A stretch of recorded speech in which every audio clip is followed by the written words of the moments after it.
Ladies and gentlemen, welcome back. It's been a while. Happy holidays to everyone. It's been a bit. It's been a bit. We got a new set. Everything looks a little bit cleaner, nicer. A new angle that hopefully we won't be using for too long due to our limited camera setup right now. You okay that there's just Wisconsin gear everywhere you look? This is not a Packers show, as it might seem to believe. We got a little Brett right here. But we got some stuff to talk about. We do. It's been a few weeks. We're excited to get back. We got a lot of changes coming up, so make sure to keep an eye on everything. We got some exciting news in the future. Big things. Big things. But we start off today. We missed Wild Card Weekend. Wild Card Weekend was probably the most exciting it's been in a while. We missed a lot. We missed playoffs, Heisman, initial playoff rankings. Believe it or not, Jonathan Taylor did not win the Heisman this year. Oh, really? That's so wild. No, he didn't, unfortunately. But we start off on Wild Card Weekend where we had every game was decided by one possession. Close games in every single one. We start off though with the Texans and the Bills, with the Texans beating the Bills 22-19 thanks to Deshaun Watson's last-minute heroic comebacks in overtime. Something about Clemson boys, man, coming back from 16-0 deficits. I mean, it's just... The first 15 minutes of this show, you're going to love the first 15 minutes. It's just something about it, man. I mean, watching this game, Texans, it was literally the tale of two halves. Josh Allen was killing it, you know. He did really well. I mean, he did well the first half. Okay, Josh Allen did well the first half. Well, that's the thing. Taylor looked like a competent quarterback. Oh, he was doing really well, you know, making great throws, good reads. He was using his legs a lot, which both quarterbacks coming in were their team's leading rushers, which I don't think has happened in a long time. The defense also got to Deshaun. Our offensive line was not able to do anything at all. He was sacked about 7 times. You can't have that, especially in a playoff game. And you traded for Tunsil way back early in the season. It hadn't made a difference whatsoever. You need more players than just one. And here's the biggest takeaway from this. We had Hopkins in the slot, trying to move him away from all-pro cornerback Tre'Davious White. No catches, no yards. Our offense was sputtering. Put him in back, second half, halftime adjustments. We put him back and have him match up against White. 6 catches, 90 yards. The difference was night and day in both the quarterback play and then the offense production from the Texans starting to get off, kind of, you know, building that momentum, especially when J.J. Watt came back from what we all thought was a season-ending injury and helped lead this defense start getting some stuff going. Oh, yeah. And you have to include the Deshaun Watson, beautiful play in overtime, scrambling and throwing absolute down. The man's a pro, man. It's going to be exciting what they do against the Chiefs, because if this offense plays like they did in the second half. Yeah, if we can get that second half offense for just like an entire game, it should be a good one. And the second game of that day. Thank you, Titans. Thank you, Mike Vrabel. Thank you. Thank you very much. That was fun to watch. You know,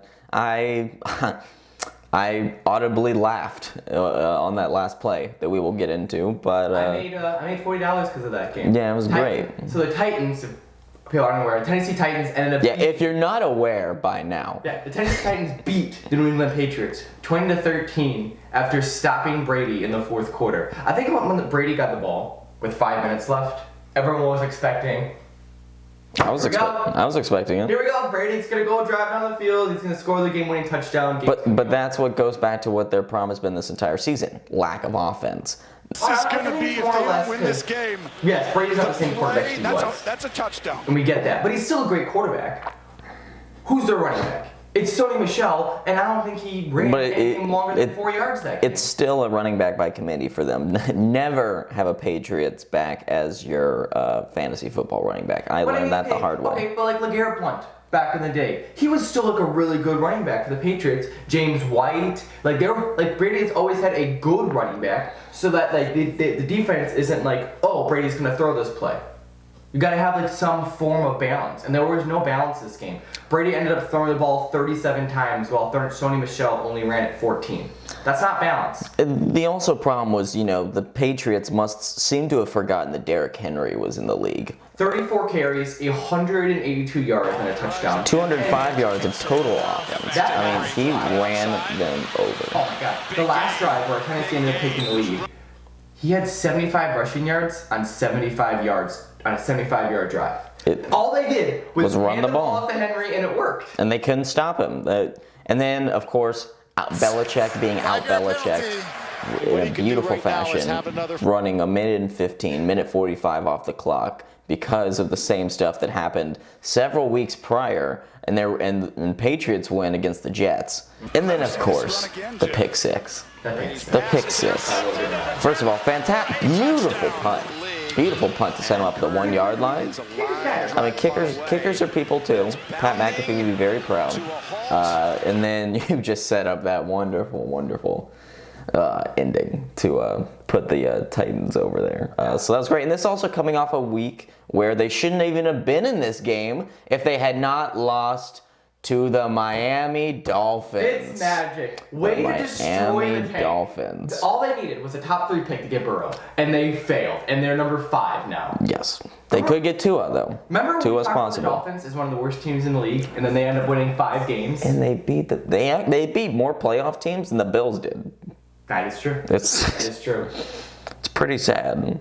Anyways, the Vikings and the Saints, which Saints fans are going to be mad again, and the Eagles and Seahawks, which a lot of Eagles fans are particularly upset about as well. I mean, we don't have to spend too much time in the Seahawks and Eagles game. I mean, Carson Wentz got hurt early. Not his fault. Concussion. He played in. Let me ask you this, though. Clowning, that hit, dirty or clean? Very dirty. It's just 10 years unnecessary. 10 years ago, it's not dirty. You know now. Yeah, it's unnecessary. The quarterback is the face of the franchise. You know not to do that to him. Yeah. I get that Carson Wentz was a runner, but I'm surprised he didn't even get a penalty for that. No, and that's what a lot of fans are very upset about, is the fact there wasn't even anything called. But I mean, we all saw this coming. I mean, the Eagles were a 9-7 team, so I don't want to spend too much time on it. The Vikings and the Saints. The Saints were a touchdown favorite in this game. They were the biggest favorites of the weekend. And the Vikings. Most people thought they were going to represent for the Super Bowl. Oh yeah, I think if you didn't have the 49ers, you had the Saints. Yeah. I mean, this was unbelievable. The Vikings. I don't know. I watched highlights of this game to try and figure out how they did it. And I still don't know how. Drew Brees just was incompetent. Alvin Kamara didn't do anything. I mean, Kirk Cousins was fine. 242-1. That's not a great game. Dalvin Cook, 94 yards on 28 carries. Not a great game. It was just the Vikings defense. Their pass defense is probably one of the best in the entire NFL. Currently, right now, the Vikings rank top 5 in pass defense. And they don't have an elite corner. But again, they get hosed at the end by that pass interference. Was it pass interference? We don't know. Who knows? Who knows anymore? Who really knows anymore? Especially with these refs recently. And how about Kirk Cousins? I mean, what a turnaround from going from literally your wide receivers calling you out in press conferences to winning a playoff game to bring them on to the next round against a heavy favorite. Yeah. People thought that the Vikings needed to draft a quarterback next year. I mean, that's incredible by Kirk Cousins. Thank you, by the way. 10 seconds. I only get 10 seconds to thank Minnesota Vikings fans because I can't thank them as a Packer fan. Thank you for beating the Saints so we didn't have to play them. We would have had to play the Saints in Lambeau, and now we get to play the Seahawks. Oh, you got to get past the Seahawks. The Seahawks, oh man, we're going to be able to stop Marshawn Lynch? That'll be the thing. Oh, God. All right. Talking about, speaking of divisional weekend, let's preview some of the games. You talked about Seahawks-Packers. We'll go ahead and we'll just go right into those. I don't think this is going to be close. The Seahawks have the worst run defense. Yes. By a mile. Jadeveon Clowney is hurt. Oh, and don't forget one of the worst pass rushers, too. Yeah. Against an offensive line that is first in pass block win rate. Oh, yeah. So Packers are probably one of the best offensive lines in the league. But you know what? Aaron Rodgers hasn't been elite lately. You know, I get that. He isn't the MVP anymore. So maybe we won't beat him by the air. But we don't have to. Because we have the leading touchdown scorer in Aaron Jones, who is going to absolutely destroy the Seattle Seahawks defense in 15-degree weather and 6 inches of snow. Does it get any more Wisconsin than that? It's going to get maybe get some cheese rolled out on the field. I will be wearing my cheese head during the game. As you should. Because this is revenge for 2014 when the Seahawks beat us in the NFC Championship game to go to the Super Bowl. That awful game. That was an awful game. I hated that game. I agree with you. I don't think it'll be that close. We'll get into scores and predictions later. But, Wilson is winless at Lambeau. He's played his worst games against the Packers. Which is interesting because he's a Wisconsin guy. Well, that could be it, shaky things come back home. His career high 5 picks back in that 2016 game. So he's just, until I see him play well against the Packers, and especially Packers at home in Lambeau, I don't see the Packers losing this one. They lost all their starting running backs. They're starting Marshawn Lynch. They picked him up off the streets. He had 6 yards last game. Their leading rusher was Russell Wilson with like 20 yards. Because the Packers' pass defense is one of the best in the NFL. Our rush defense is what lacks. And with that snow, forget being able to scramble. And Zadarius and Preston Smith are going to absolutely dominate. Zadarius Smith, by the way, just really quick, 14.5 sacks, most quarterback pressures in the league, no Pro Bowl, no All-Pro nomination. What are you going to do? Disrespect us. No. Come on, disrespect us. Keep doing it, NFL. See what happens. We'll move on to the other game of that day, the Texans and the Chiefs. The Texans are going through Kansas City as big underdogs. Right now, FBI has an 81% chance for the Chiefs to win that game. Here's the problem I see. Chiefs had an extra week to rest and prepare. The Texans just got out of basically a dogfight with the Bills defense. Watson, 60 completions and 10 touchdowns passing, designed or scrambled, like getting out of the pocket, leads the NFL this season. But that can all be negated against this Chiefs defense, who was doing an excellent job of containing scrambling quarterbacks who are making the plays. This offensive line for the Texans needs to have one of the games of their lives. Watson was sacked 7 times against the Bills last game. He can't do that again against the Chiefs. He needs to have time to get his receivers open and be able to find. DeAndre Hopkins has got to be able to create separation. You just got to give him time in the pocket. Watson's a proven winner. He has that it thing. We saw it in the spinoff. He's got some magic around him that you can never doubt this team until they're out. 16-0 against the third best defense in the NFL so far this season, the Bills. But when you're talking magic, nobody out-magics Patrick Mahomes. No, but except for Deshaun did in their first game this season. Kansas City's defense is 17th. Kansas City's overall defense is 17th. Yes. But the Texans don't have a run game. No. So if you look at the pass offense, they're actually 8th. They're one of the better in the NFL. Their weakness is against the rush, but I'm not afraid of Carlos Hyde. Are you? No, but you should be afraid of Deshaun Watson. That is true, but they are actually top 10 against scrambling quarterbacks. That is the one thing they can defend. It's just their defensive line isn't where it's at. Right.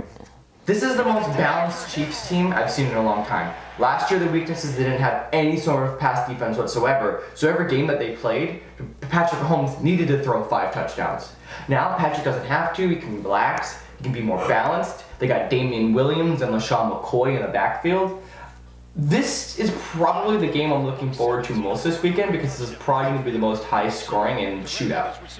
I agree. I can see both teams scoring 30 in this game. I think it could be a shootout. Both defenses had to see what J.J. Watt's feeling, especially coming off that torn pectoral and still playing. So we'll have to see how healthy he is. Moving on, we're going to go into Vikings 49ers. Vikings, of course, coming off that huge upset win over the Saints. Ravens, 49ers. Both have great defenses. Both have great defensive lines that don't really need to bring extra pressure in order to get to the quarterback. Both these quarterbacks have struggled when facing pressure. It's one of their biggest elements there is when they have been getting pressure in their face, their production drastically decreases. Not just physical pressure, but emotional pressure too, because both teams have not done well under the spotlight so far. No. So, I mean, these two teams are very similar. Two teams that don't rely on the pass, they rely heavy on the run game. Granted, the Vikings rely more on one guy, while the 49ers have a committee. But yeah, they have, the 49ers have more weapons, in my opinion. That's true. And not receiving weapons, because, I mean, Adam Thielen. Overall weapons. That's a good point. The 49ers defense has been lackluster. In the past couple of games, they have slowed down a little bit compared to where they were, which is why which is kind of how they've caught up to each other, I would say, like in this matchup. Like, it's a pretty even matchup on the defensive side. Try to get Joe Bosa, Sherman, trying to get pressure on this defense for the Vikings. Kirk Cousins, see if he can do. He's not the most mobile quarterback. I'd give Garoppolo the edge there in mobility, just to be able to try to get away from the defense's rush. But here's what I think is going to be really interesting. I think this is going to be a really close game. Since week 13 of the season, each game has been decided in the final 10 seconds for the 49ers. Including three of those have been on the final play. So I think we should, with both teams kind of evenly matched, I think we should get a good close game. I don't see it being really high scoring. Yeah, I mean, both defenses are going to be really good. The Vikings obviously are the weaker match here. They are the 6th seed going against the 1 seed. But I have some unbearing confidence in the Vikings. I believe momentum is a big thing in this league. It will definitely be a slugfest. We just talked about the previous game, Texans Chiefs, how that's going to be an absolute shootout. This could be a game where the under is going to be like 40 points. But moving on to the final game of the weekend, we got the Titans versus the Ravens. David versus Goliath. Yeah, it's a buzzsaw versus wood, basically. The Ravens own the 5th best run defense. Henry, is obviously going to be one of their key players here to help try to get the upset. Mm-hmm. He needs to have a ridiculous amount of carries. Give him the ball. No matter how much they're keying in on Derrick Henry, give this man the ball. You need to control the tempo, limit Lamar Jackson in that offense from coming up and just scoring at will. Keep it a low possession game. Yeah, what they're going to have to do with the Ravens is that they're going to have to, if the Titans, per se, the only way to beat the Ravens is to not have Lamar Jackson get the football. Make time possession your B word. Make it be the ultimate thing that you focus on. Keep giving the ball to Derrick Henry. Keep trying to get yardage. If you can limit Lamar Jackson to like 7 drives this game. If Lamar's not on the field, he can't beat you. That is true. That is accurate. Mm-hmm. But I mean, do either of us really see the Titans being able to pull this out? Not at all. No. No. So we're gonna move on. That's what's sad is when you believe the Patriots would lose more so than the Ravens against the Titans. Well, we're in the new decade. Mm-hmm. New decade, 2020. New teams. All right, moving on. Speaking of 2020. Main event. 2020 National Championship. The 2020 National Championship. LSU beats Oklahoma in the semifinals 63-28. And then Clemson versus Ohio State. Clemson won 29-23. I'm pretty sure I aged like 15 years after that game. I as soon as Nolan Turner had that pick at the very end, I collapsed on the ground. I'm not even lying. I was so tired after that game. It was an all-time classic, and I think it was one of the better games of the season. I mean, people were talking about how this was the greatest Ohio State team ever. But we're not talking about the semifinals. No, we're not. We're talking about the game. The game. The game. Tigers versus Tigers. I got the Tigers in this one. Man, dude, so do I. I got the Tigers too. How do you stop Burrow if you're Clemson? Brent Venables has faced some of the greatest offenses in college football history. He played against Tebow's Florida. He played against USC back in their glory years.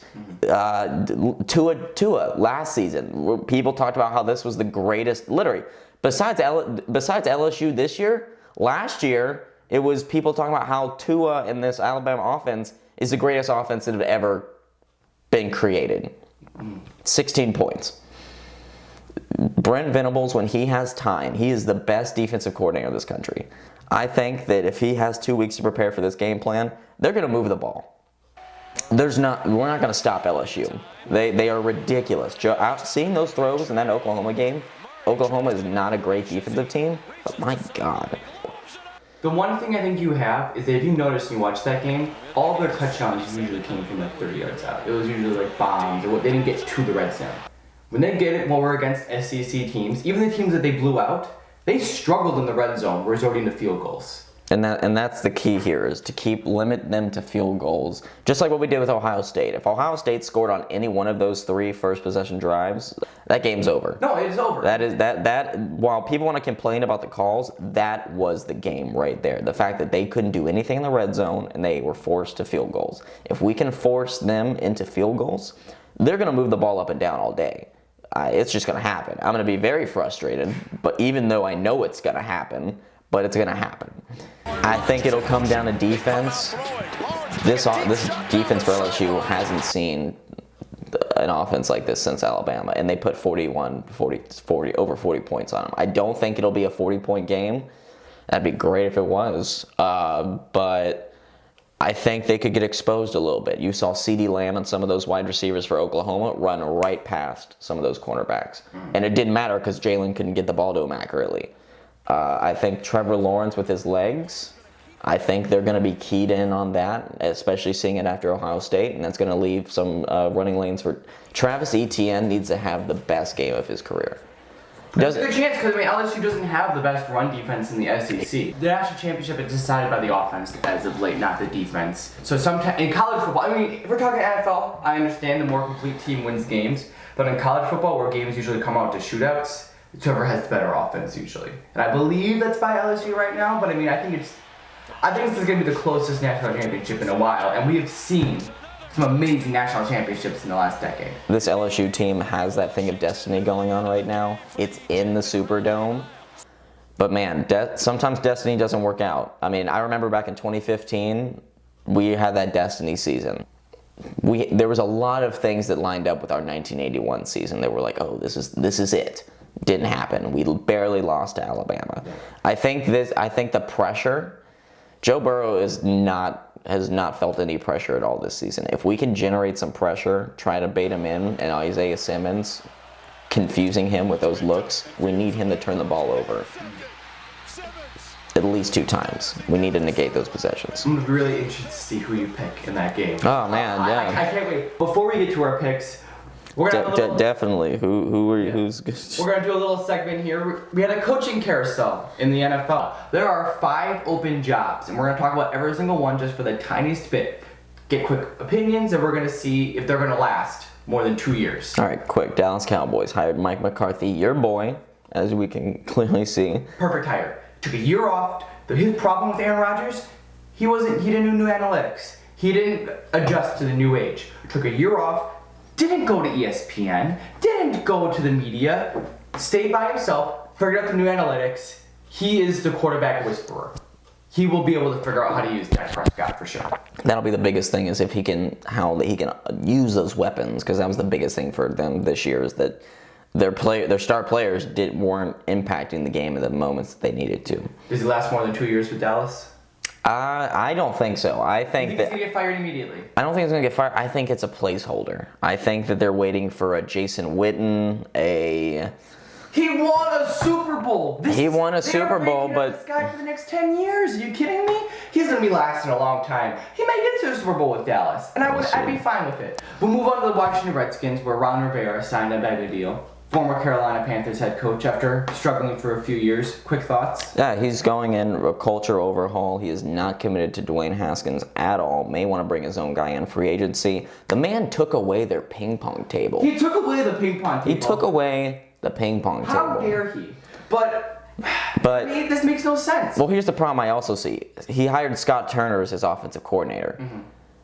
Literally coming over from Carolina. So it's like, are you basically just trying to turn Washington into the Panthers 2.0? Maybe. Are you like, I would have maybe gone with a different guy, especially for that Panthers offense that wasn't doing anything. Here's the thing about Rivera. Rivera, one of the nicest guys ever. You hear him talk to players, he's like a motivator. Outside that 1 year with Cam Newton being the MVP, he never did anything. He has no accolades whatsoever. Maybe I think he had 1-12-4 year and they lost in the playoffs immediately. Redskins were trying to get that big guy, the big hire. I think he's gone in 2 years. I think they never do anything and he's out immediately. We'll see. Okay. Carolina Panthers, we'll go there real quick. Ron Rivera, leaves the Panthers. Panthers bring in Matt Rule, Baylor head coach, who literally in a press conference like 2 days before he was hired said that he's committed to staying to Baylor. But of course, this is coaching, so. You'll know more about Matt Rule than I do. Oh, he's a great guy. He's a great coach. I don't know what the transition's going to be for him from college to pros, because that's always the hardest thing to figure out. You're not teaching 18 and 19-year-olds. You're teaching grown-ass men who are making more money than you half the time. Big 12 coaches usually don't pan out in the NFL because Big 12 is its own league. The thing is, he is a program builder. He turned Temple around. Temple was god-awful, turned him into a consistent program. And then Baylor the last 3 seasons, who we all, and I believe, should have been shut down. They should have just killed them. Well, what can you do with Carolina?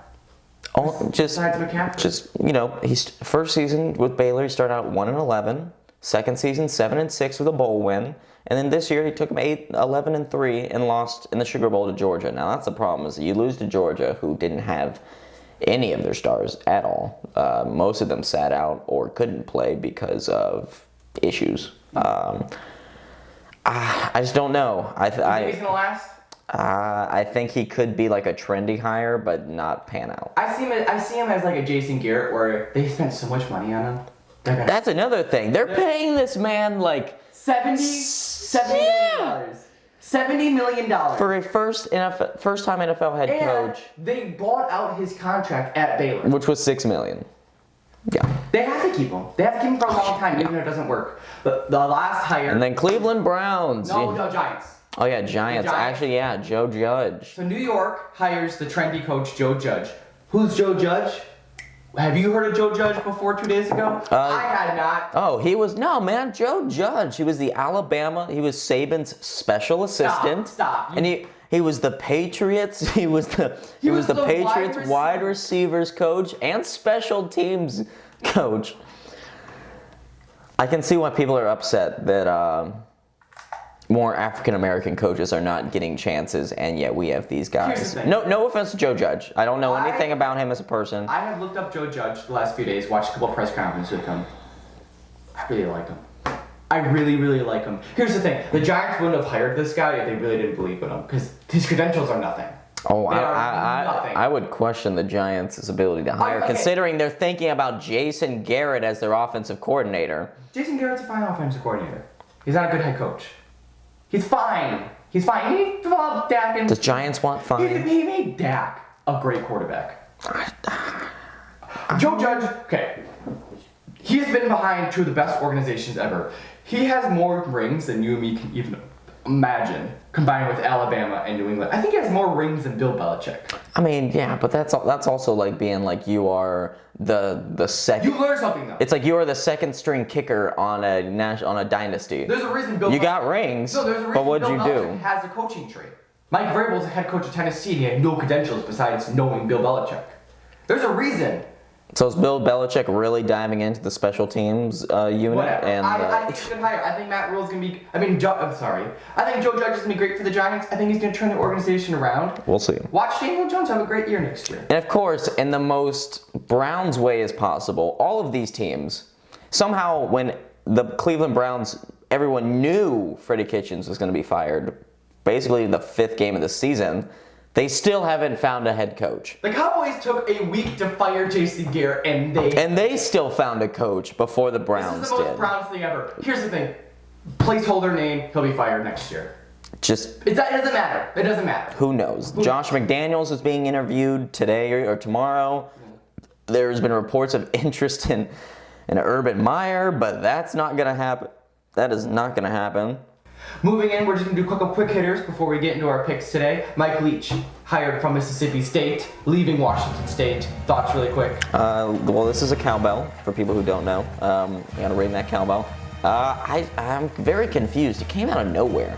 Out of nowhere. He's on every Twitter headline ever the last 3 years. No, but just him leaving. Oh. That's what I was sitting in class yesterday and it popped up. I was like, what?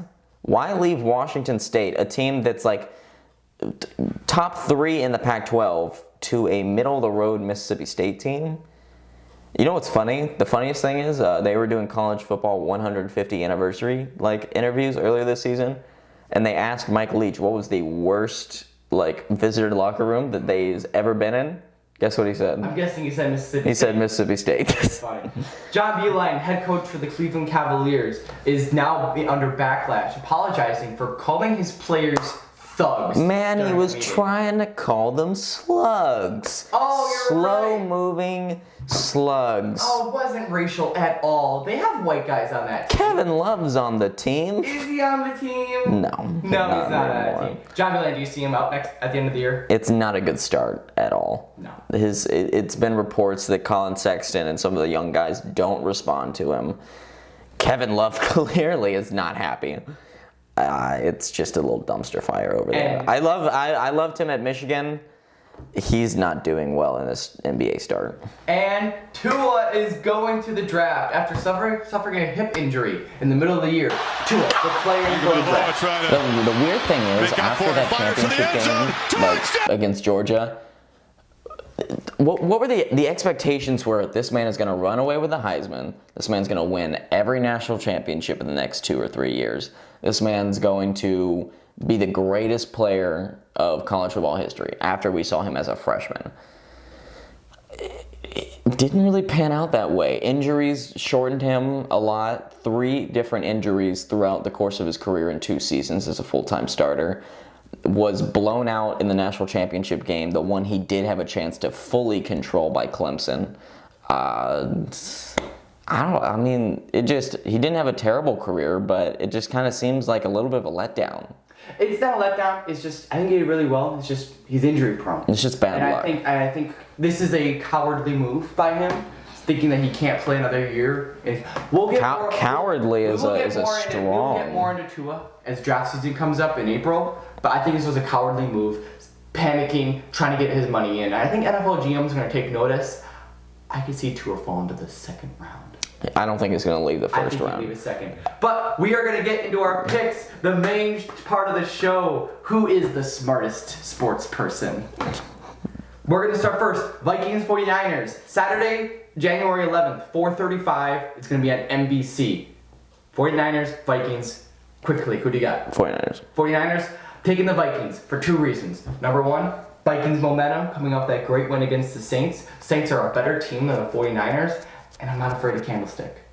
Give me Garoppolo. Give me Kirk Cousins. Plus that means if the Packers win, we get to play at Lambeau. Definitely not rooting. Definitely not. Definitely not ulterior motives there. It's not like I don't want to play against the 49ers after them beating us by 30 in the middle of the season. All right, Titans-Ravens, Saturday the 11th, 8:15. Ravens. Hey. Yeah, Ravens. Ravens. Lamar Jackson's going to run all over them. Lamar Jackson's going to run for 150 yards. Yeah. Texans-Chiefs, Sunday, January 12th, 3:05 on CBS. Probably the game of the week. Who do you got? I'm going to go with the Texans. That's a shaky Texans pick. I just can't count on Deshaun Watson. The man's a winner. I count on Patrick Mahomes, the MVP of the previous year. This is a more balanced Chiefs team. They got a better pass and run defense than previous years, and they got a run game. Damian Williams, look for him to have an explosive game. If our offensive line can give Watson time, I think he and Hopkins can hook up for some good ones. All right, Seahawks-Packers, Sunday the 12th, 6:40 p.m. on Fox Sports. Packers. I'm going to go with the Seahawks. I'm kidding. I'm joking. Of course I'm going with the Packers, baby. Favre the NFC Championship game. Not even going to talk about this game.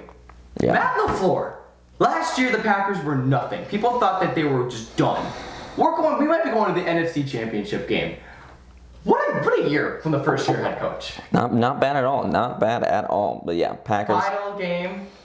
The granddaddy of them all. The Rose Bowl? No. Wait, how was the Rose Bowl for you? I don't want to talk about the Rose Bowl. But Please don't tell me about Wisconsin sports losing in big games. The granddaddy. Because Wisconsin sports never loses in big games. Clemson, LSU, National Championship, Monday, 13th, 8 p.m., ESPN. Mr. Clemson yourself, who do you got? Give me the Tigers. I got the Tigers too. That'll be your... if anyone doesn't know, it's the Clemson Tigers. I'm gonna go with the Clemson Tigers. LSU Tigers. This is going to be an incredible game, I believe. It could very much come down to who has the ball last. But, I mean, I'm taking Brent Venables over Dave Miranda here. So I think Brent Venables, I think this is what he does best. He locks himself in his room, probably has slept for a grand total of 30 minutes so far the past 2 weeks, and he just sets a game plan that works.